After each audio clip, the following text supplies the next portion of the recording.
સુરતના પાલનપુર જકાત નાકા વિસ્તારમાં સરસ્વતી પાર્ક ટાઉનશીપમાં 3 માળના રહેણાંક ઇમારતનો સીડી અચાનક તૂટી પડતા જેના કારણે પરિવારના 19 સભ્યો અંદર ફસાઈ ગયા હતા. બહાર નીકળવાનો એકમાત્ર રસ્તો બંધ થઈ ગયો હતો, જેના કારણે રહેવાસીઓમાં ગભરાટ ફેલાયો હતો. ફાયર ફાઇટરોએ ઝડપથી કાર્યવાહી હાથ ધરી હતી અને બાળકો સહિત મહિલાઓ અને વૃદ્ધો સહિત 19 લોકોને બચાવ્યા હતા. ફાયર વિભાગના જણાવ્યા અનુસાર ટાઉનશીપના રહેવાસીઓ ગભરાઈ ગયા હતા. બિલ્ડિંગની અંદર રહેલા લોકો પાસે બચાવનો કોઈ રસ્તો ન હતો. ગભરાયેલા રહેવાસીઓએ તાત્કાલિક ફાયર વિભાગને ફોન કર્યો હતો અને માહિતી મળતાની સાથે જ અડાજણ, મોરા ભાગલ અને પાલનપુર ફાયર સ્ટેશનની ટીમો તાત્કાલિક ઘટના સ્થળે રવાના થઈ હતી. ફાયર વિભાગના અધિકારીઓના જણાવ્યા અનુસાર બિલ્ડિંગની નજીકથી પસાર થતી વીજળીની લાઇનોને કારણે હાઇડ્રોલિક પ્લેટફોર્મ સ્થાપિત કરવું અશક્ય હતું.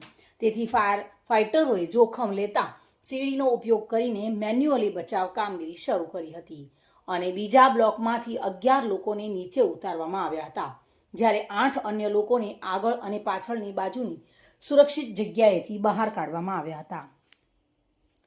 સુનિલ ગાંજાવાલા સાથે bureau report, today Gujarati news.